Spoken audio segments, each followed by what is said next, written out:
A história do papado é a história do Papa e Bispo de Roma, chefe da Igreja Católica, tanto em seu papel espiritual e temporal, que cobre um período de aproximadamente 2000 anos. O papado é uma das instituições mais duradouras do mundo e teve uma participação proeminente na história da humanidade. A Igreja Católica acredita que a doutrina sobre o papado é bíblica e decorre do primado de São Pedro entre os apóstolos de Jesus. Como todas as doutrinas cristãs, desenvolveu-se ao longo dos séculos, mas não se afastou dos seus elementos essenciais presentes na liderança do apóstolo Pedro. Os papas na antiguidade auxiliaram na propagação do cristianismo e a resolver diversas disputas doutrinárias. Na Idade Média, eles desempenharam um papel secular importante na Europa Ocidental, muitas vezes servindo de árbitros entre os monarcas e evitando diversas guerras na Europa. Atualmente, para além da expansão e doutrina da fé cristã, os papas se dedicam ao diálogo interreligioso, a trabalhos de caridade e à defesa dos direitos humanos. Não existe uma lista oficial de papas, mas o Anuário Pontifício, publicado anualmente pelo Vaticano, contém uma lista que é geralmente considerada a mais correta, colocando o atual Papa Francisco como o 266 Papa. Antiguidade. Desde já, se não for inscrito em nosso canal, se inscreve, deixa seu like, deixe seu comentário e Deus te abençoe. Controvérsias sobre acontecimentos históricos. O martírio de São Pedro, Santa Maria del Popolo, Roma, Caravaggio, 1600. Existe grande controvérsia entre os historiadores sobre a história do papado durante o cristianismo primitivo, destacando-se a questão da veracidade do martírio de Pedro e Paulo em Roma, sobre a organização da Igreja Romana no século I e princípio do século II e o exercício da primazia papal. Alguns historiadores argumentam que Pedro nunca foi realmente a Roma e que essa crença se originou somente mais tarde.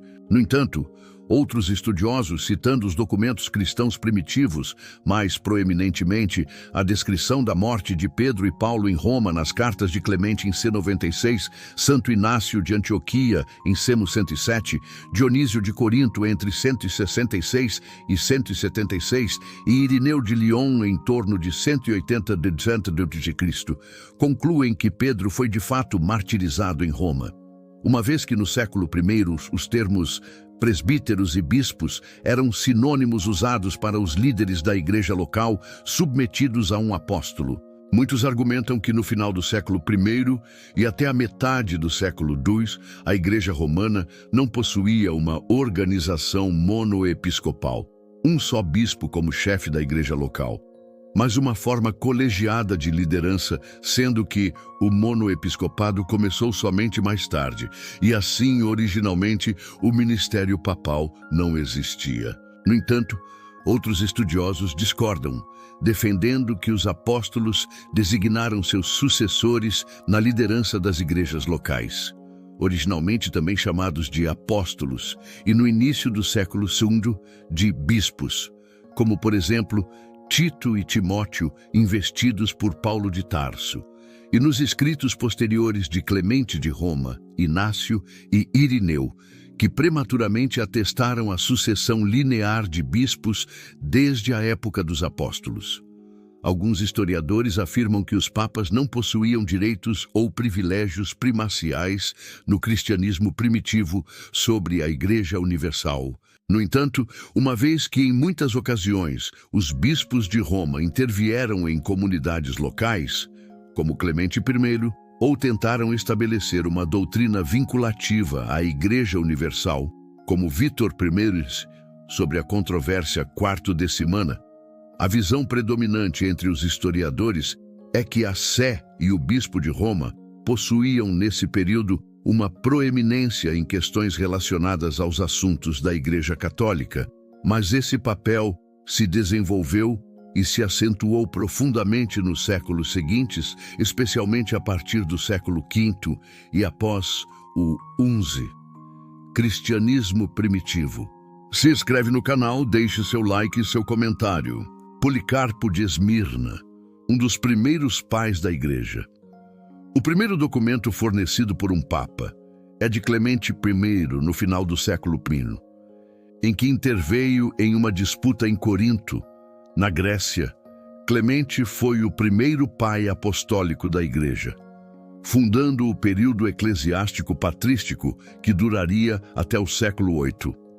No século II, os bispos romanos erigiram monumentos aos apóstolos Pedro e Paulo, davam esmolas às igrejas pobres e lutaram contra gnósticos e montanistas na Ásia Menor.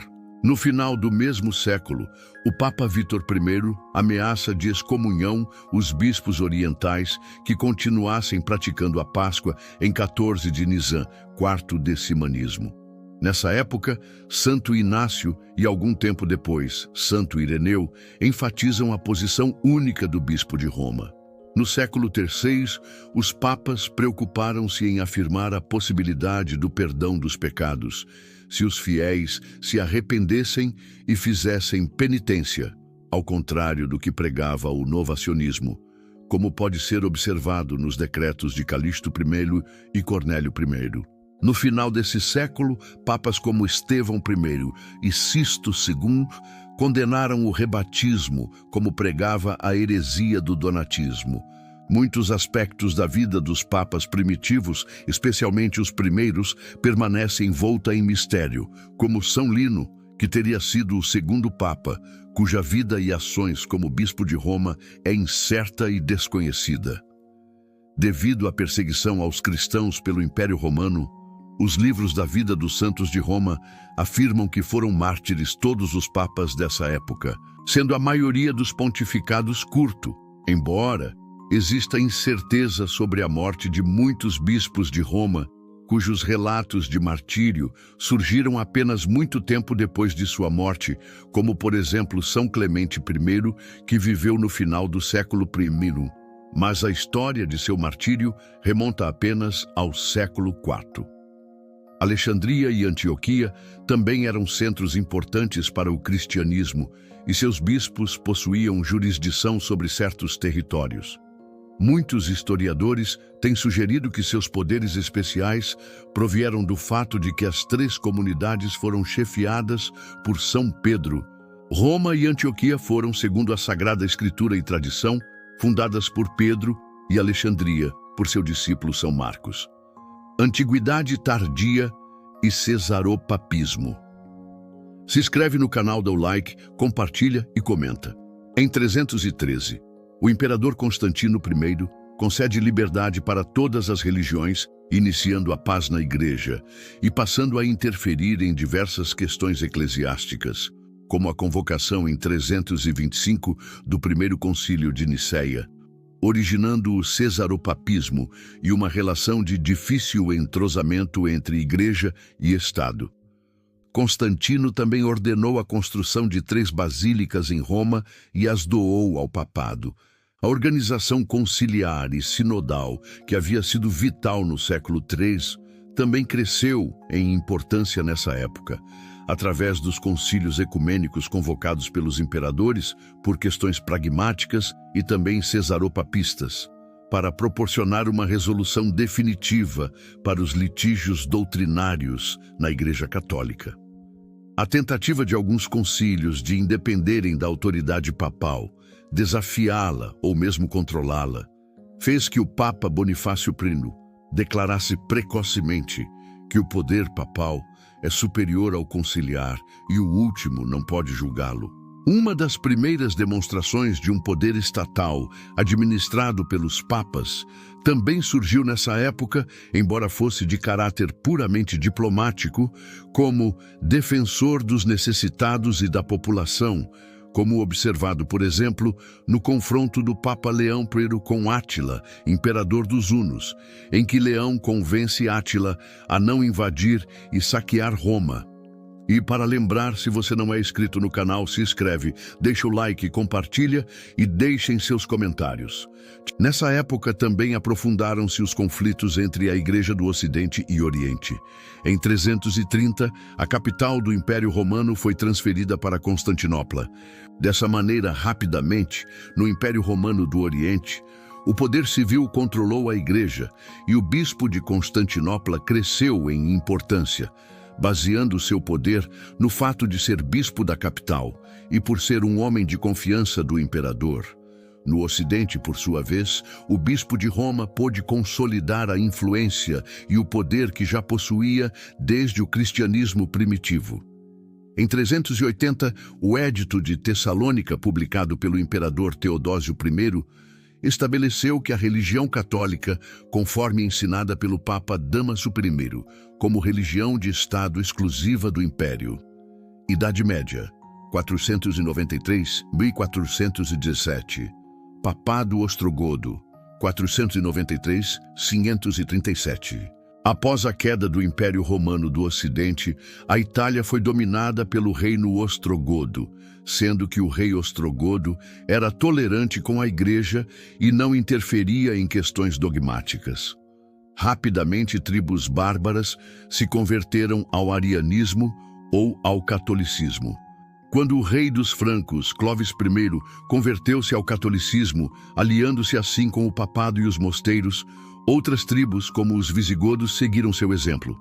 Em 494, o Papa Gelásio I, a fim de refrear o cesaropapismo e o abuso dos governantes seculares, publica a epístola Duo Sunt, sobre as competências do poder temporal e espiritual, na qual defende que os papas e os bispos devem administrar a Igreja, e o imperador e os príncipes a vida temporal, cada um independente do outro.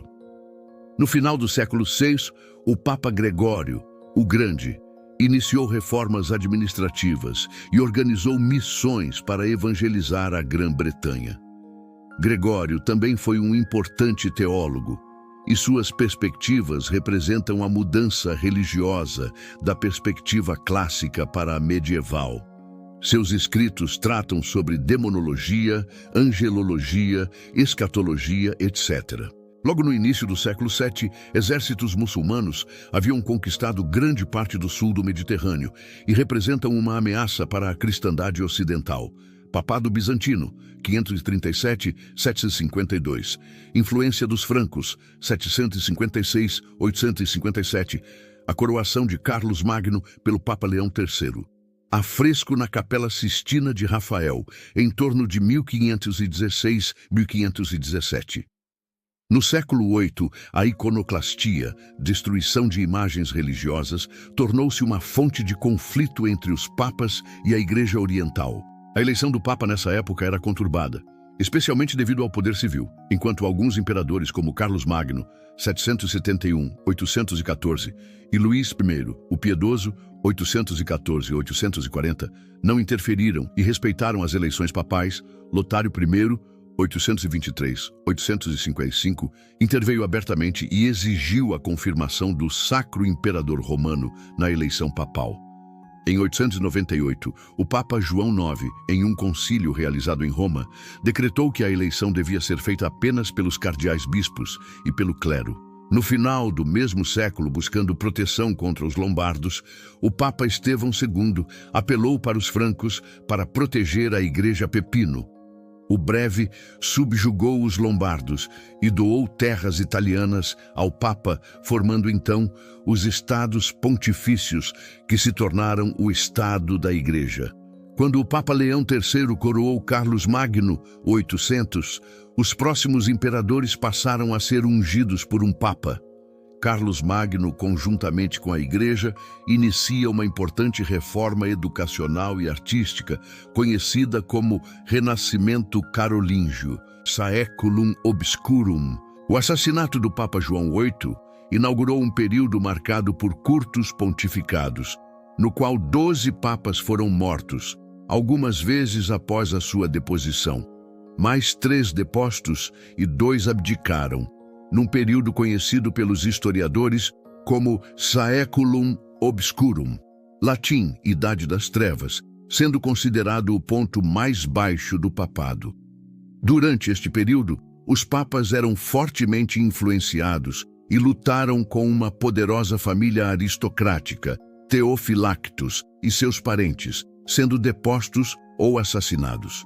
Na sequência da aliança do Papa Sérgio III com Teofilato I, conde de Túsculo, o pai de Marósia, e sua esposa Teodora, os Teofilactos influenciaram com sucesso na eleição de 4 dos próximos 5 papas. O filho de Sérgio III, com Marosia, se tornou o Papa João XI, sendo deposto pelo rei Alberico II de Spoleto, que foi capaz de controlar a instalação dos próximos 4 papas, acabando por instalar seu próprio filho, o Papa João XII, cujo principal ato foi coroar Otto I como imperador do Sacro Império Romano. Um sínodo em 963, depois João XII, e Otto I elegeu o antipapa Leão VIII, 963-965. Mas os romanos não o aceitaram, e quando seu protetor partiu, ele foi deposto por um outro sínodo no início do ano seguinte, e João XII reassumiu o cargo. No entanto, morre repentinamente e o povo elege o Papa Bento V, 964, que Otto I substituiu por Leão VIII, agora Papa legítimo. Otto teve ainda mais sucesso no processo de nomeação do Papa João XIII, 965-972, e do Papa Bento VI, 973-974, conflitos com o Sacro Imperador, 1048-1257. O cargo do imperador carolíngio foi disputado entre os seus herdeiros e senhores locais. Nenhum saiu vitorioso até que Otto I, Sacro Imperador Romano-Germânico, invadiu a Itália. A Itália tornou-se um reino constituinte do Sacro Império Romano em 962, a partir do ponto dos imperadores germânicos. Com a sua posição de imperador consolidada, as cidades-estados do norte da Itália se dividiram entre guelfos e gibelinos. Devido às interferências do poder civil, os conflitos no processo de escolha dos papas continuavam. Por exemplo, Henrique III, ao visitar Roma em 1048, encontrou 2 antipapas e várias disputas provocadas pelo Papa Bento IX. Henrique instalou seu próprio candidato preferido ao papado, o Papa Clemente II. A história do papado de 1048. Te desejo um ótimo dia. Deus te abençoe e se inscreva em nosso canal. Fale quais assuntos quer ver aqui em nosso canal. E ver a segunda parte desse vídeo.